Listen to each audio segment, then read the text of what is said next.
بص، هو انت لو فكرت مع نفسك شوية كده اول ما بصيت في العنوان وحسيت ان ده فيديو زي ال10 مليون فيديو اللي بيتكلموا عن ميكي في اليوتيوب، فمعلش بقى انت غلطان في حقي وغلطان غلط كبير قوي كمان. انا النهارده مش مكلف نفسي وعامل حلقة ومسجلها عشان اكلمك عن ميكي وعمل ايه ومسيرته والكلام ده، يعني مش هتلاقيني بقولك انه في 2010 عمل الكبير وفي 2009 عمل طير انت. الحلقة دي هتبقى مختلفة عن غيرها شوية، معلش بقى استحملني. احنا تقريبا هنلغي احمد مكي ده من كلامنا طول الحلقة وهنتكلم عن حد تاني خالص، واللي انت اكيد عرفته من عنوان الحلقة، يعني هيثم دبور.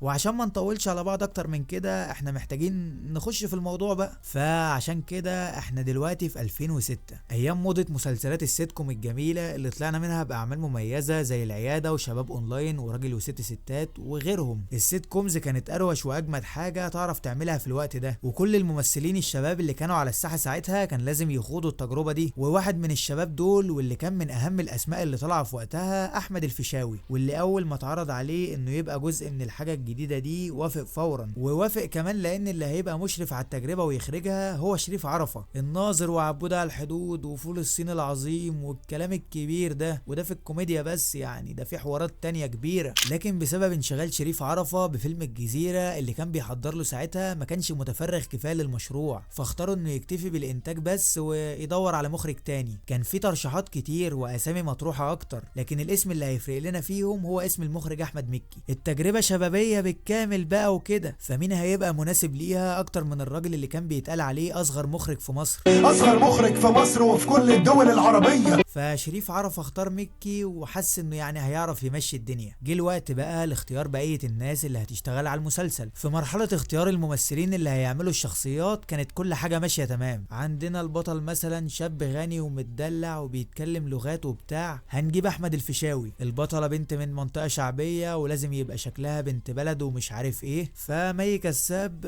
مش مشكلة هتعرف تظبط الدور. وعلى كده بقى يا معلم، لما فكروا في حد يعمل دور واحدة من طبقة راقية وغنية جابوا رجاء الجداوي، ولما فكروا في واحدة تعمل دور ام شبه كل الامهات اللي في البلد جابوا الفنانة انعام سالوسة.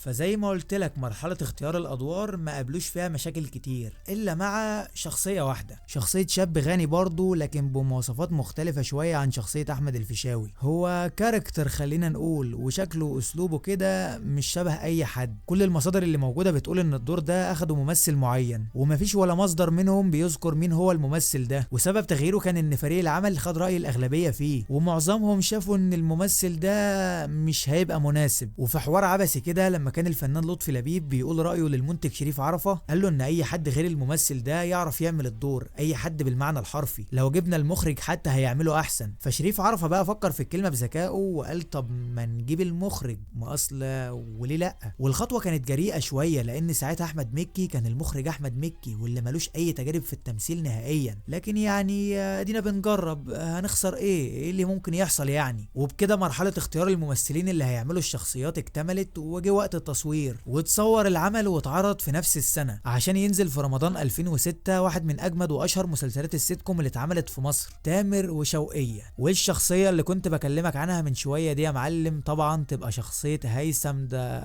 ثواني انت تعرف ان طول ال5 اجزاء اللي نزلوا من تامر وشوقية ما اتقالش في ولا مشهد اسم هيثم دبور؟ والله بكلمك بجد، الاسم ده ما اتقالش خالص نهائيا في المسلسل، لان ببساطة مفيش حد في عالم واحداث تامر وشوقية اسمه كده. شخصية ميكي في المسلسل كان اسمها هيثم بس. ده حتى في مشهد عابر كده من المشاهد عرفنا ان اسمه هيثم ابراهيم. من يوم ابراهيم جوزي ما مات الله يرحمه وانا بضطر اسافر باريس. هيثم دبور دي بقى جيت بعدين، ولما نوصل لساعتها هقولك ازاي وليه. المهم بقى يا معلم، هيثم ده لو ما اتفرجتش على السيت كوم يعني بنتعرف عليه على انه صاحب تامر وخطيب اخته بعد كده. وحرفيا انت اي حاجه شفت ميكي بيقولها وبيعملها بالشخصيه دي كان اساسها هنا. البدايه كانت من السيت كوم ده. هيثم شخصيه لو جيت تبص لها دلوقتي وبعد 18 سنه من عرض المسلسل هتلاقيها مش اللي هي يعني، لكن لو بصيت عليها بوجهه نظر حد عايش في 2006 يعني يمكن وجهه نظرك تختلف. الناس كانت بتحب هيثم وبتقلد طريقه كلامه واللي ما كانتش شبه اي حاجه شافوها قبل كده، وفي حاجات من طريقه كلامها لسه عايشه معانا لحد النهارده وما قدمتش رغم ان قرب يعدي عليها 20 سنه، زي كبر الجي وروق الدي وسلطاتك وبابا غنوجك والحاجات دي. مش هقولك ان هيثم كان اجمد وانجح شخصيه في المسلسل والكل بيشاور عليه والكلام ده، اللي كان شايل العمل ساعتها عشان بس نبقى على نور نضال الشافعي. شخصية سيد دي كانت قلبة الدنيا لكن شخصية هيثم كانت محظوظة اكتر، لان كان في حد كده بيراقب السيت كوم وبيتفرج عليه من بعيد وما دخلش دماغه غيرها، ومش اي حد كمان، ده عادل امام. وفي وقت عرض المسلسل كان بيتحضر لاجدد افلام الزعيم ساعتها، مرجان احمد مرجان، والفيلم زي ما انت عارف في جامعة وشباب بقى وبتاع، فما نجيب هيثم ده هيبقى لايق مع الجو، يعني شباب في بعض. وبعدها بسنة بنشوف مكي بالفعل في الفيلم مع الزعيم، وبنشوف ثنائية جميلة بينهم وحقيقي ما يتشبعش منها. بس سيبك من كده، تعالى نتكلم في حاجة تانية. شخصية هيثم هنا مش اللي كانت في تامر وشوقية، لانه اولا في احداث المسلسل يعني مخلص الجامعة، وثانيا الشخصية دي اسمها هيثم دبور، وحوار الاسم والتسمية ده بقى اللي قلت لك هوضحه لك من شوية. طبعا شخصية هيثم اللي ظهرت في العمل الاصلي حقوقها مع الشركة المنتجة والمؤلفين اللي كتبوها، ولو خدتها كوبي بيست كده يا معلم وحطيتها في عمل تاني هتجيب لنفسك شوية صداع، مطالبة بحقوق ملكية بقى وبتاع دوشة، فاهم؟ وفي موضوع الحقوق ده يا معلم لازم تشغل دماغك عشان تمشي الدنيا. يعني مثلا لما محمد سعد حب يعمل الليمبي 2 مع العدل جروب بدل السبكي، خلى اسم الفيلم اللي بالي بالك،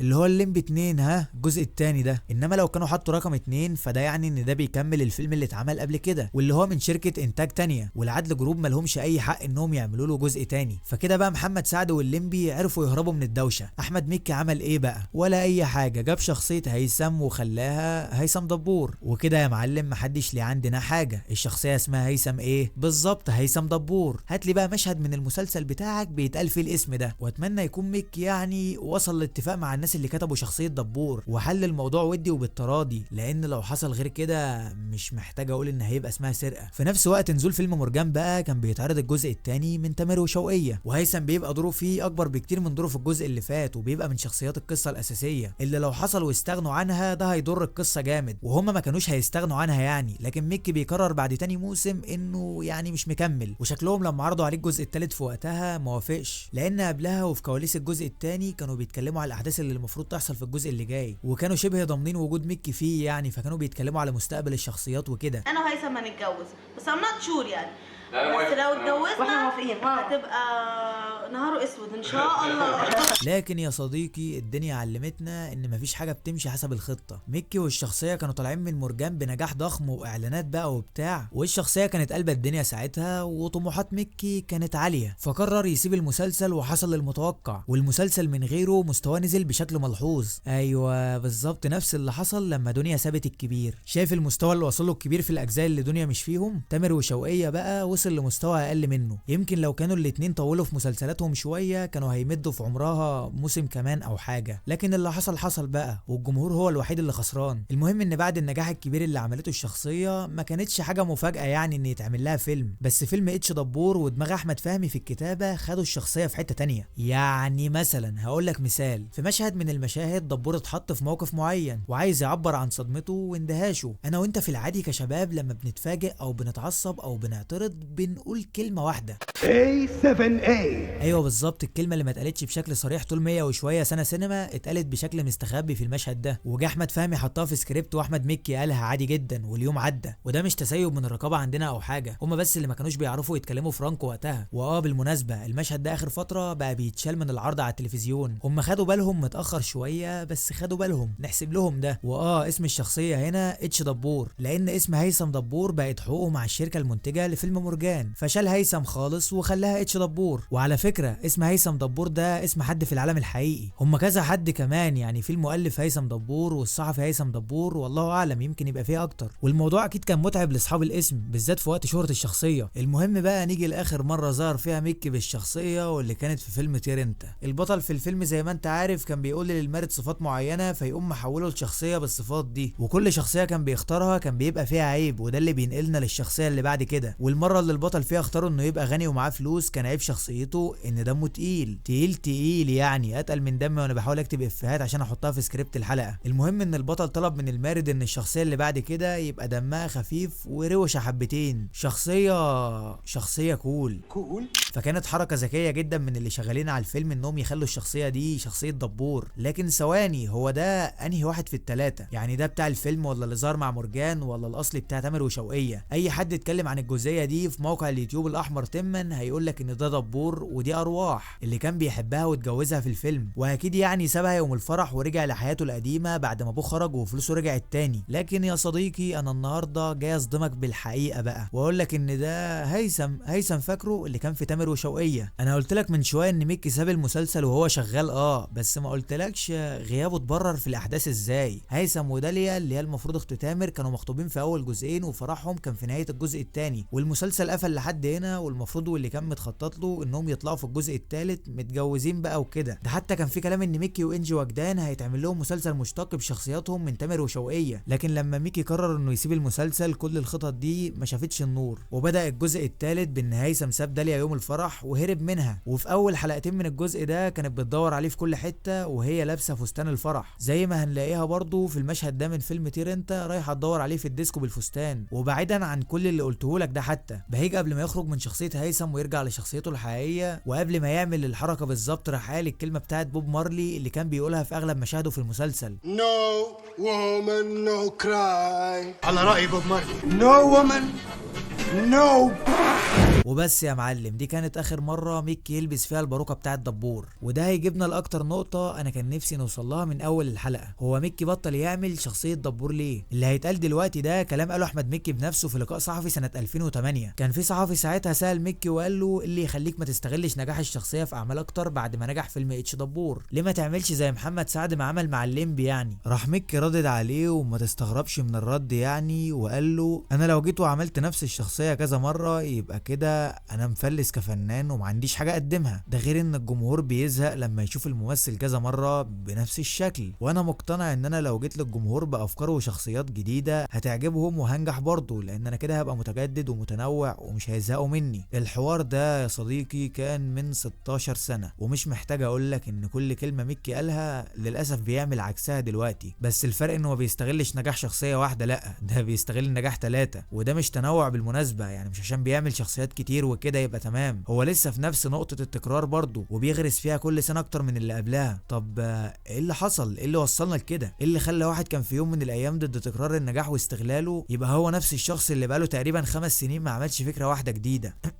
وانا قصدي فكرة مش واجب وطني، ده حوار تاني. وزي ما احمد مكي نفسه قال الناس بتجيلها يوم وبتزهق والتجديد مطلوب ولابد منه. هو احنا بنحب الكبير قوي وبمجرد ما كان بيتعرض كنا بنجري بسرعة نقعد قدام التلفزيون عشان نتفرج عليه، لكن هرجع واقول لك لتالت مره في الحلقه الناس بتزهق، ده العادي. ونفس الناس اللي كانوا بيجروا يقعدوا قدام التلفزيون لما الكبير يتعرض بقت الايام دي لما تلاقيها على التلفزيون تجري برضه، بس عشان تقلب على القناه بسرعه قبل ما الشخصيات تفتح بقها حتى. والمشكله ان ميكي مكمل في التكرار، والمشكله الاكبر انها مش في الكبير بس. كان في كلام من فتره انه بيمضي لا تراجع ولا استسلام 2 مع اسعاد يونس. الراجل في الاول كان من الناس اللي دماغها نظيفه وعايزه فعلا تقدم حاجه، لدرجه انه قرر يستغنى عن شخصيه ناجحه لو كان واحد غيره اللي عملها كان زمانه لسه بيكر فيها لحد النهارده. ولما سابها راح عمل بعدها 8 شخصيات وكل واحده فيهم مختلفه تماما عن التانيه، فانت مدرك احنا قدام ايه؟ وسيبك من كل ده، اصلا في اسوأ الحالات اسوأها يعني لو ميكي قرر الصبح يعتزل التمثيل ويركز في الاخراج هنبقى برضه كسبنا مخرج دماغه مفيش زيها، مخرج شاطر ودماغه مليانه افكار. مش هقول لك غير شوف كليب ولعانه وفيلم الحاسه السابعه اللي كان المسؤول عن اخراجهم. كليب